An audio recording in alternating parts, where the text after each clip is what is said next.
Tenemos el contacto con Pedro Citón. Mucha actividad política, Pedro Citón. Buenos días, bienvenido. Gracias, Dustin. Definitivamente ayer hubo dos actividades políticas bien definidas. Una, la que yo denomino la de los ponis políticos, que se dio en el Centro Deportivo La Basita, en donde definitivamente fue un debate descafeinado, un debate que no llenó las expectativas del pueblo panameño, un debate en que no hubo la confrontación de ideas, sino era un conversatorio entre amigos tomándose un trago, y el debate o el diálogo fluido, directo que tuvo José Raúl Mulino con sus huestes juveniles, sus huestes jóvenes del partido, realizando metas y alianzas, en donde hubo un conversatorio directo entre el candidato del fin político de Ricardo Martinelli y estas juventudes que realmente necesitan un protagonismo, tener ese protagonismo que realmente les dan hoy las redes sociales. En uno vimos alegría, en uno vimos fluidez, mientras que en el de la Basita, en el debate organizado por el Tribunal Electoral, lo que vimos fue un debate, una democracia secuestrada por el acuartelamiento militar, porque para poder acceder a ese evento había que pasar 3 anillos de seguridad. No tenía esa fiesta electoral, banderas políticas, ni jolgorio que se requería, mientras que el de José Raúl Mulino sí, eso era una fiesta democrática, las banderas, los eslogans, había unas figuras de Ricardo Martinelli, del gran Bruno, etcétera, etcétera. O sea, eran dos ambientes definidos, ¿no? Uno muy de gente, muy de líder nacional, mientras que lo otro era más bien pavos reales, políticos, divos electorales. Se veía diferente cada uno de los dos eventos, y si podría decirle, yo me quedo con el de Realizando Meta del Partido Alianza, en donde se celebró precisamente a la juventud, se celebró a la democracia y se celebró ese liderazgo nacional que ya cuenta José Raúl Muñoz. Pedro, dentro de la actividad del debate presidencial, yo le comentaba a la audiencia que lo que han quedado son muchos memes del famoso 8x4 40 y de todas las imprecisiones que se cometen en este debate, porque se convierte como en un rofeo personal entre un candidato y otro, y le recuerda el pasado y le trae el presente y le dice por qué no puede ser candidato. Estos debates realmente funcionan, tienen un impacto en el electorado, hace cambiar de opinión a una persona para bien o para mal. Bueno, mire, el debate que hubo, que no fue debate, que hubo un conversatorio que hubo entre candidatos en el Centro Deportivo La Basita, en David, puede decirse que fue aburrido, fue lento, fue para nada entretenido, en donde, como le decía yo, era más una especie de, aquí pongo mis ideas, aquí pongo el plan nacional para salvar a Panamá, pero sin más. Y lo más triste es precisamente lo que usted dice, que si un meme de una multiplicación mal dada por uno de ellos, por el candidato Carrizo, es la estrella del debate, entonces fueron insustanciales las palabras que se dijeron allí o las propuestas de gobierno que se ofrecieron. Mientras que en el otro, en el de José Raúl Mulino, ahí sí hubo contundencia en los programas que se tenían pensado dar a partir del 1 de julio. O sea, uno balanceando las propuestas de ambas, balanceando la calidad democrática de ambas, definitivamente lo que se celebró en el Hotel Nacional por parte de los partidos Realizando Meta y Alianza se aproximaba más a la meta esa precisamente de entender lo que es un debate político, un debate de ideas, mucho más de lo que pudimos palpar y observar en un debate dentro del Tribunal Electoral, liderado por el Tribunal Electoral, en que lamentablemente los jóvenes no tuvieron ese protagonismo de poder decidir entre ellos mismos cómo iba a ser organizado.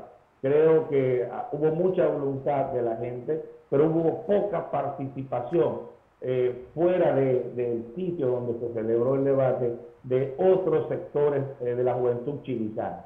Pedro, otro de los elementos que yo puedo destacar de anoche y que estaba tratando de comprender por qué las campañas y los candidatos presidenciales, los que participaron anoche en ese debate, están tratando de exagerar un poco ya sus propuestas. Por ejemplo, le doy un ejemplo práctico. Ya cada vez que yo escucho a Rómulo Rux va aumentando la cantidad de empleo que va a generar. Por ejemplo, dijo que va a generar 500.000 empleos.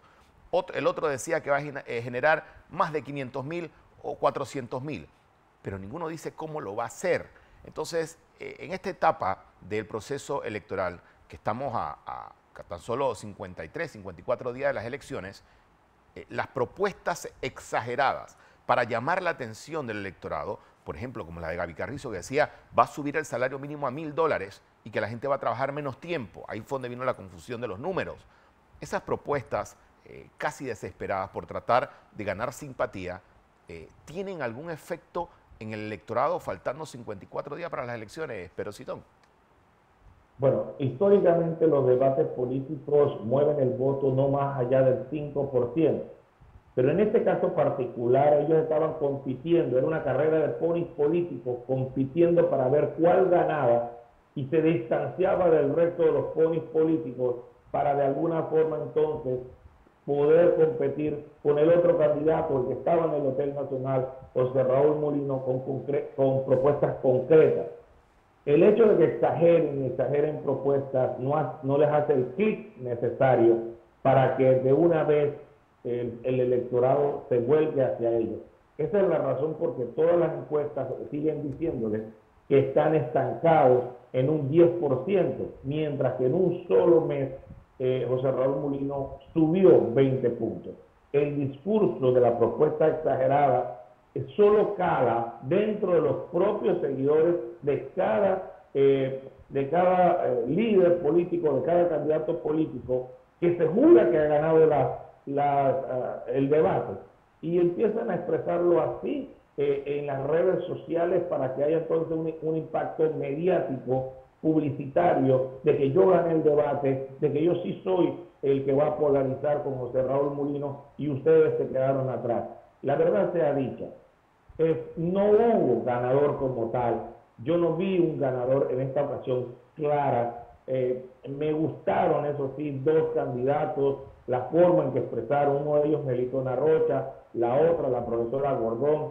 Sentí que tanto Lombana como mire, Lombana tuvo una particularidad. En esta ocasión se dio cuenta por sus asesores que la agresividad mostrada en el primer debate iba en contrario a sus intereses políticos y le impedía que la gente tuviera cariño y aceptación popular. En esta ocasión cambió la tortilla, volteó la tortilla y trató de ser más talante, más conversador, ese guiño que le hizo a Juan Diego Vázquez, tratando de que Juan Diego Vázquez le levante el puño y decirle que él es el líder de los independientes, cosa que no logra, por más que se arrastre Lombana. También tuvimos a una Zulay muy descafeinada y el resto de participantes también. Por lo tanto, allí, como le he dicho, se dio un fenómeno de lo que llamamos esta reunión de amigos en un bar, echando cuentos, tomándose un trago, o en una cafetería tomándose un café. Eso es lo que vio el panameño. No distinguió a ninguno de uno de los otros, ni vio uno que tuviera un liderazgo más allá que el otro. Y eso es muy importante porque es la forma que se necesita uno u otro para poder entonces empezar a polarizar con José Raúl Mulino estas elecciones. Pareciera que había más interés en la persona que no estaba sentada en la silla, que era el caso de José Raúl Mulino. Y luego del debate, yo le comentaba también a la audiencia, a Pedro Citón, de que habían comentarios y declaraciones interesantes del magistrado Eduardo Valdés Escoffer. Y me gustaría preguntarte, Pedro, sobre el caso José Raúl Mulino, la demanda de inconstitucionalidad que se presenta en la Corte, que es admitida en menos de 24 horas. Leía que el doctor Miguel Antonio Bernal decía que habían demandas que todavía tienen años y no han sido ni siquiera admitidas. Bueno, esta demanda de inconstitucionalidad que busca de alguna forma tumbar la candidatura de José Raúl Mulino fue admitida en menos de 24 horas y está en manos del magistrado Olmedo Arrocha. ¿Cuál es tu opinión sobre este tema y la velocidad que se le ha imprimido y las declaraciones de Valdés Escofri, donde advierte de que hay una politización de la justicia y que eso de alguna forma le preocupa al Tribunal Electoral?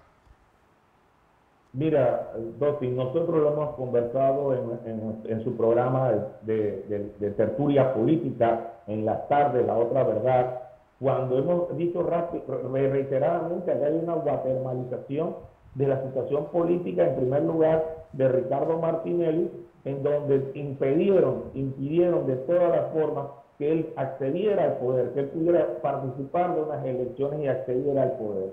Y esto lo se está repitiendo ahora en la figura de su suplente, de su vicepresidente y actual candidato por Lisandro Metas y el Partido Alianza, José Raúl Mulino, y es un mea culpa del magistrado Valdés Escofri, que se ha percatado que abrió un portillo en donde los intereses políticos, mediáticos y empresariales de este país nuevamente van a torcer la justicia electoral, van a desconocer el voto de 3 millones de panameños para que 9 magistrados de la Corte Suprema de Justicia decidan el futuro de nuestro país. Y eso es impensable. Lo dicho ayer por el magistrado vicepresidente del Tribunal Electoral es sumamente peligroso para los intereses democráticos de nosotros los panameños, que hace 30 años, más de 30 años, dejamos atrás una dictadura,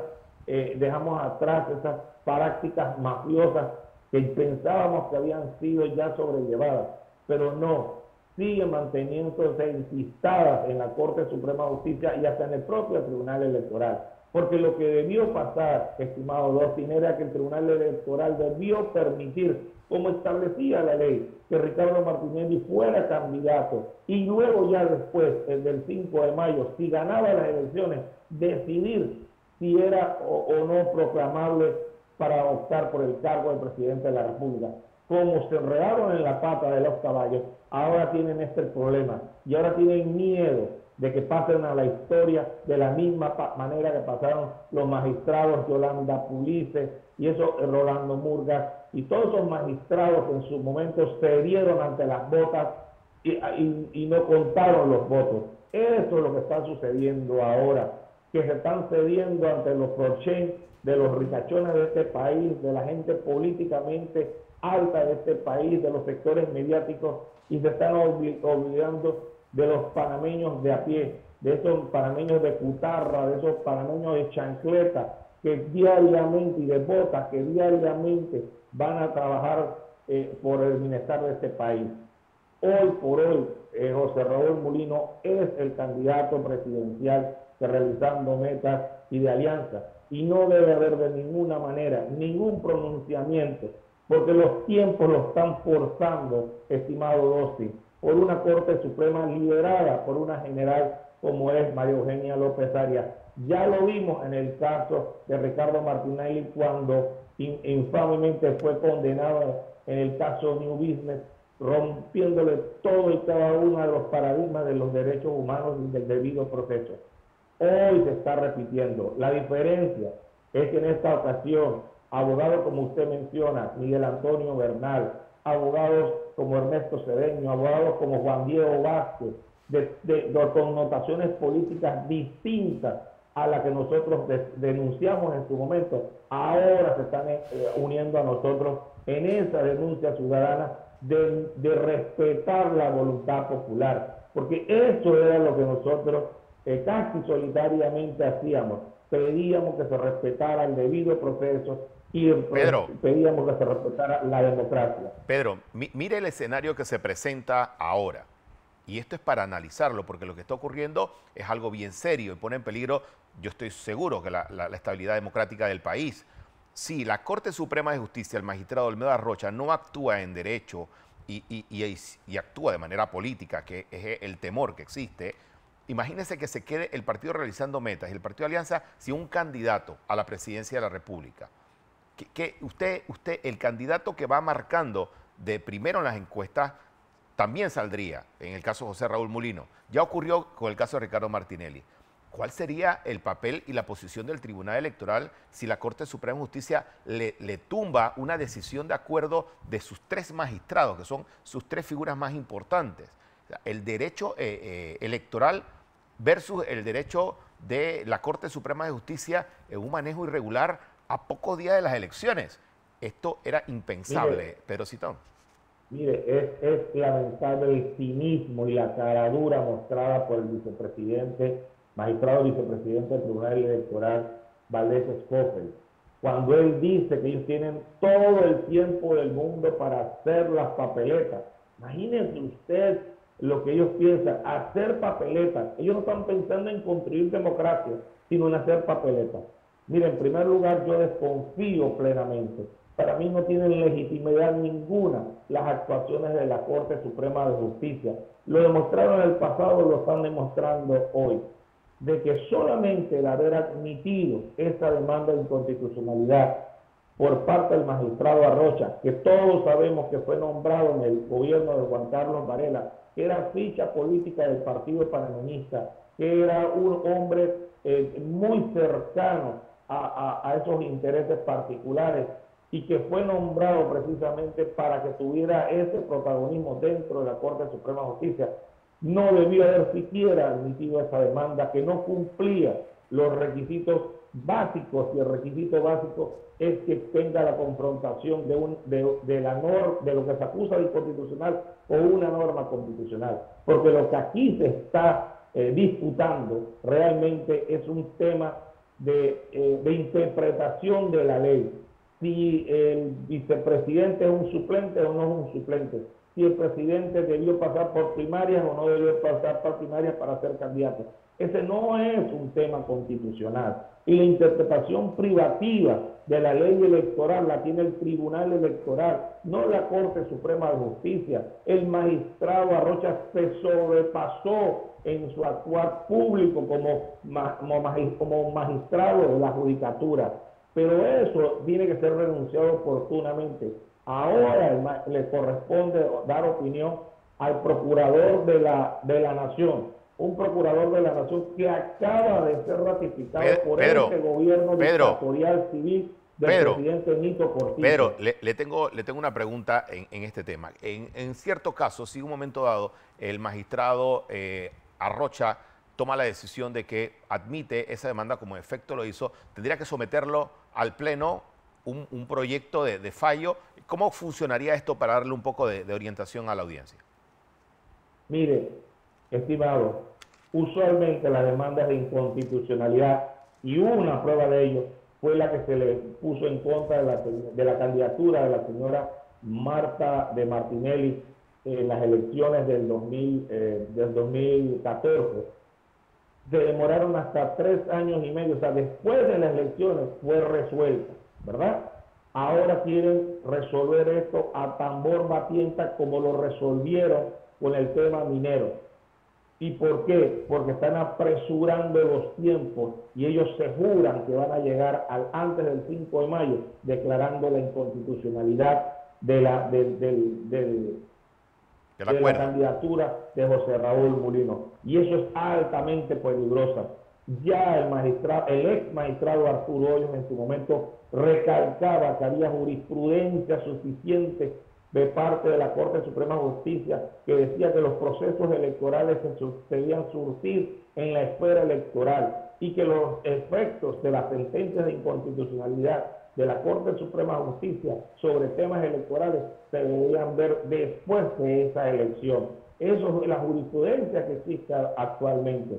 Pero el magistrado Arrocha, al admitir esa demanda, a darle el trámite en 2 días y remitirlo al Procurador General de la Nación, lo que está es violentando todos esos antecedentes judiciales, toda esa jurisprudencia que ha habido basta y suficiente para que entendamos que estamos poniendo en riesgo el tema de la democracia en Panamá. No es un tema de que si gana o pierde X o Y partido, no es un tema de que si se perdieron o no, es las etapas del fraude electoral que yo vengo denunciando. Ya hubo una primera etapa de ese fraude electoral, con la inhabilitación de Ricardo Martinelli. Estamos frente a esta segunda etapa, en donde los panameños sí tenemos que estar no como mansas palomas, sino como leones, cuidando desde ya el voto popular. Porque si nos inhabilitan a los de Raúl Mulino, el partido realizando metas y el partido de Alianza seguirían descabezados para todas esas personas que están prestos